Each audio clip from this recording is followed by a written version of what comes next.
বাবা মা যতদিন মেয়েদের আবদারও কিন্তু ততদিন। কথায় কিন্তু এটা আছেই। আপনি বাবা মা যতদিন থাকবে আপনার সব আবদার চেষ্টা করবে পূরণ করার জন্য। আমারও কিন্তু ভীষণ ইচ্ছে করছিল 4-5 দিন ধরে আমার আচার খাওয়ার জন্য। যেহেতু বানাতে পারি না আর বাবার বাসায় আসতেও পারিনি, তাই খেতেও পারিনি। যখনই আম্মুর কাছে এসেছি বলেছি আম্মু আমের আচার খাবো, আর আম্মুর সাথে সাথে যেদিন এসেছি ওই দিনই শুরু করে দিয়েছে আমের আচার বানানোর জন্য। তো এই যে প্রথমে আমার আম্মু এখানে 1 কেজি কাঁচা আম নিয়ে এসেছিলো আর সুন্দর করে কেটে দিয়েছে। আর আজকের আমের আচারটা বানাবে আমার আপু। আমার আপুর হাতের আমের আচার ভীষণ মজা। তো এই যে প্রথমে হচ্ছে 3টা পাঁচফোড়ন নিয়েছে আর এখন সবগুলোকে ভালো করে টেলে একদম বাজা বাজা করে তারপর হচ্ছে পাটায় বেটে নিচ্ছে। আপনারা চাইলে কিন্তু ব্লেন্ডারেও ব্লেন্ড করতে পারেন। আমাদের যেহেতু অল্প তাই ব্লেন্ডারে আর দেইনি, পাটায় সোজা বেটে নিয়েছি, সুন্দর একটি গ্রাইন্ড করবে। আর 4-5 কোয়া রসুন নিয়েছি। রসুনটা বাছতে হবে না, চোকলা সহ নিলেই কিন্তু ভালো হয়। আমি বুঝিনি তাই আমি চোকলাটা অর্ধেক ফেলে দিয়েছিলাম। তারপর এই যে প্রথমে একটা প্যান বসিয়ে দিয়েছে আর সাথে সরিষার তেল দিয়েছে। সরিষার তেল ছাড়া কিন্তু আচার একদম টেস্ট হয় না, তাই মেন জিনিস কিন্তু সরিষার তেল। তো এই যে সরিষার তেল দেওয়ার পর 2টা তেজপাতা দিয়ে দিয়েছে আর সাথে দিয়েছিল ওই যে রসুন থেতো করে নিয়েছে ওই রসুনটা দিয়ে দিয়েছে।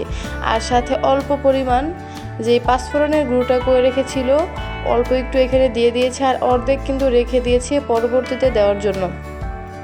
এখন এটাকে ভালো করে ভেজে নিবে। আর সাথে যে আমগুলো কেটে নিয়েছিল এগুলো কিন্তু একদম ধুয়ে তারপরে দিয়ে দিচ্ছে, কোনো প্রকার সিদ্ধ করেনি।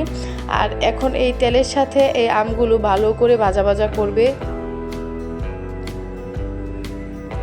তো অবশ্যই যদি আমার ভিডিওটা ভালো লাগে অবশ্যই সুন্দর একটি কমেন্ট করে যাবেন এবং আমার পাশেই থাকবেন।